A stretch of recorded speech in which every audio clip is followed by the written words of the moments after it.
براءة الاختراع اللي احنا بصددها النهارده هي بتجلب تحلية مياه البحر، وفي نفس الوقت بتولد كهرباء وبتولد غاز. هنعرف تفاصيل اكتر من خلال اللقاء مع الخبير الاقتصادي الاستاذ محمد ابو الفتوح نعمة الله. برحب بحضرتك يا فندم.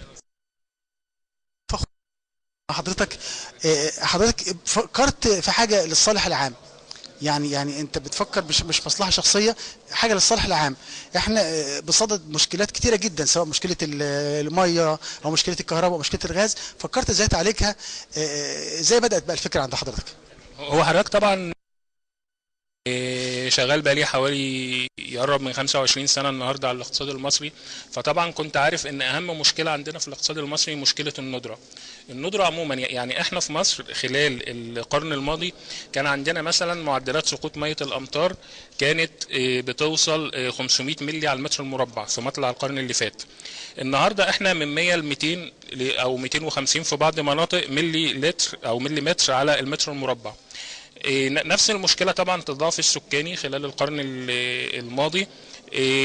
يعني احنا من 1850 كنا تقريبا 3.5 مليون، النهاردة احنا قربنا من 100 مليون. فكل ده ضغط على موارد محدودة جدا. فالنهاردة طبعا مشكلة المية، معدلات الفقر المائي اللي هي 1000 متر مكعب للفرد، احنا النهاردة في حدود 600 متر مكعب متوسط نصيب الفرد في مصر.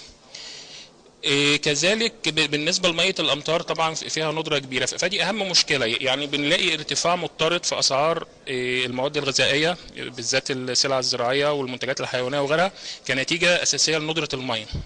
فإحنا عندنا طبعا يعني البديل تحلية مية بحر، أو إن إحنا نزرع بمية بحر مباشرة، او ان احنا بنعمل ريسايكلينج للميه وبنعيد استخدامها، وده حاصل اوريدي. الابعاد كبيره، مش مجرد تحليه ميه بحر، هنا البعد الزراعي واستغلال الرقعه الزراعيه اللي احنا يعني بنعاني من نقصها يعني.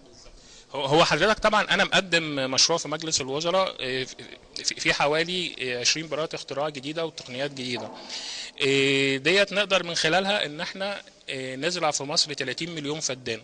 بنزرع 30 مليون فدان فيهم جزء، يعني ممكن نبتدي ب 10 مليون فدان زراعه على ميه بحر مباشره بدون تحليه. انت بتتكلم عن حلم كبير جدا، يعني 30 مليون فدان ده شيء رائع. ده احنا يعني مليون وبنقول يعني ايه يعني. هو الفكره ان احنا استخدمنا بمعنى اصح نوعيات من الميه غير مستخدمه في مصر قبل كده، بحيث ان احنا بنعظم استخدام الميه ونحل مشكله الندره.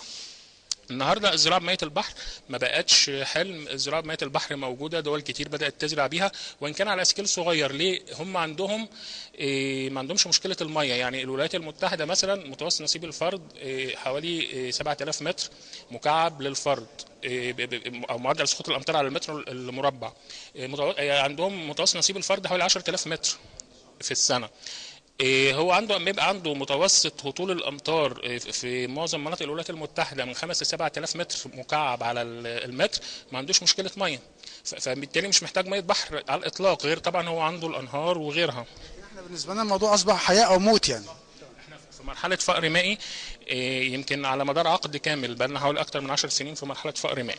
فالزراعه بميه البحر بالنسبه لنا ما بقتش رفاهيه، خصوصا ان يعني انا مقدم في مجلس الوزراء ان احنا نستصلح 30 مليون فدان، ممكن بنبتدي ب 10 مليون فدان زراعه بميه البحر، 20 مليون فدان غابات ومراعي طبيعيه على ميه الامطار بنفس معدلات السقوط، بحيث ان انا بحل مشكله الانتاج الحيواني. يبقى عندي بخفض 90% من تكلفه الاعلاف، ده بينعكس بحوالي 50% خفض في اسعار اللحوم. احنا عندنا اسعار اللحوم يمكن 3 اضعاف الاسعار العالميه، على اساس تكلفه الاعلاف مكون رئيسي بتبقى بتمثل 75% من تكلفه اللحوم. عشان ما نتشعبش بس، لان طبعا الخير هيعم في نواحي كتير جدا.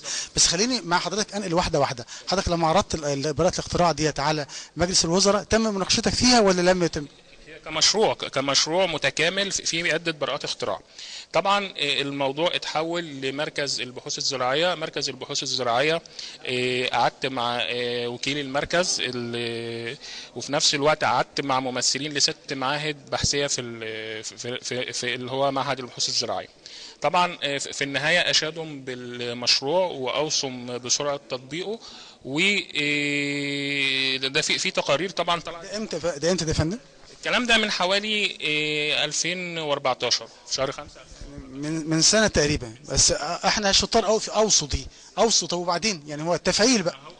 اللي حصل طبعا كان في وقتها تغيير في الوزاره، في نفس الوقت برضو البيروقراطيه عندنا صعبه جدا. الموضوع علشان يخرج من مركز البحوث الزراعيه يروح لرئيس المركز اخذ 6-7 شهور، عشان يروح من مركز البحوث الزراعيه لوزاره الزراعه اخذ كذا شهر. كان في ردود بعتها عليهم في اليات التعاقد والاجراءات. فوجئت ان هي بعت فاكس برقم صادر طبعا متسجل عندهم 5-6 مرات، وبكلم مدير الاستثمار الفاكس ما وصلوش 5-6 مرات، فاتفقنا ان انا هروح ابعت له الفاكس. فطبعا الموضوع ده حيوي جدا وفي ابعاد خطيره تعتبر ابعاد امن قومي. يعني حضراتكم متابعين معايا، يعني هو عمل اللي عليه، عمل براءة الاختراع، فكر، جهز مشروعه كامل، عرضه، والبيروقراطيه طبعا واخده شهور في شهور وشهور، وتغيير حكومات، وهو ملوش ذنب. احنا بنتكلم في بلد. وفرنا التمويل للمشروع. يعني انا بتكلم كمان كممثل لكونسورتيوم من رجال اعمال مصريين واماراتيين وسعوديين مستهدفين ان احنا ننفذ المرحله الاولى باستثمارات 12 مليار دولار. دولت اوريدي جاهزين من اكتر من 3 سنين، الكلام ده في مجلس الوزراء ومعروف. اللي حصل حضرتك الموضوع ده فيه بعد امن قومي، ان بيعظم استثمارات، يعني بيعظم اهميه سينا مثلا، لان احنا نقدر ننزل 10 مليون فدان في سينا. طبيعه التضاريس اللي في سينا بتدينا فرصه لكده اكتر. معدلات سقوط امطار عاليه، في نفس الوقت السواحل في سينا نقدر ننزل على ميه البحر، ده بيعظم المطامع الموجوده فعلا في سينا. فانا كنت بطلب اليه خاصه للتعاقد بحيث يبقى معروف الاوراق دي هتروح لمين وايه اللي هيتم، بروتوكول تعاون كامل. فوجئت لما لقيت البيروقراطيه صعبه كده والمسائل بتاخد وقت والاوراق بتضيع بتفقد، فقلت لا اسجل المشروعات دي الاول، فسجلتها كمجموعتين، يعني مسجلها هي مجموعه براءات اختراع توصل لحوالي 40. دي اكتر من يعني 40 براءه اختراع. احنا امام ناس بتفكر في 40 براءه اختراع، ولم يتم حتى الان يعني تعامل جاد مع براءه واحده. تمام. فبدات اسجلهم في مجموعتين، لان هو القانون بيسمح ان المجموعات المتماثله او بتشتغل على موضوع واحد ان هي تتسجل. فسجلتهم على براءتين اختراع، براءه خاصه بالزراعه بميه البحر والزراعه على ميه الامطار وتعظيم الانتاج السمكي والثروه السمكيه، لان النهارده اقدر المزارع السمكيه حولتها لاستزراع مائي متكامل، بمعنى ان انا نفس البحيرات او المصايد او المزرعه السمكيه مش بس بزرع منها اسماك، لا ده انا بزرع اسماك وبطلع انتاج داجني، وفي نفس الوقت بطلع نوعيات من الحبوب حتى لو الميه مالحه، لو ميه بحر بطلع نوعيات من الحبوب والاعلاف، بطلع نوعيات من المحاصيل بيبقى فيها بنطلع وقود حيوي. فلما بنطلع وقود حيوي ولؤلؤ زائد اسماك بحريه، كل ده على نفس الفدان، بنوصل بدون استخدام اعلاف مصنعه ان احنا نطلع من الفدان حوالي 4.5 طن اسماك. ده يعادل معدلات اللي هي الاستزراع الكثيف، بدون ان انا احتاج وحدات لتهويه الميه، وبدون ما احتاج اعلاف مصنعه، لان انا بزرع الاعلاف الطبيعيه باسلوب وبتكنيك معين الاسماك بتتغذى عليها، وفي نفس الوقت بوفر لها كل المغذيات بشكل طبيعي وآمن، يعني صحيا كمان الأسماك دي بتبقى أأمن.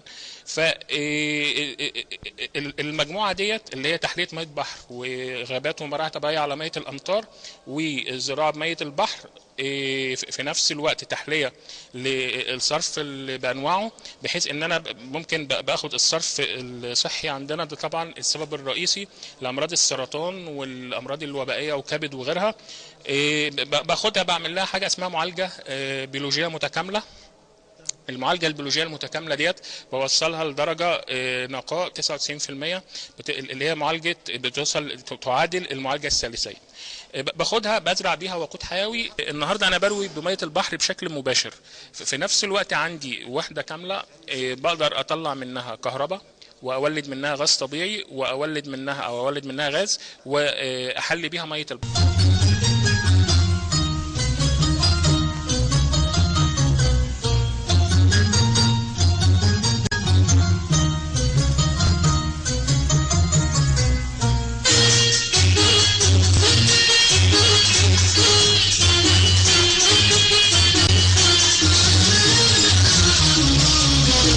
تخيل في بيتك في مكتبك، في مصنعك، في شركتك، لا قدر الله يمكن أن يعرض أي مكان من دول للحريقة.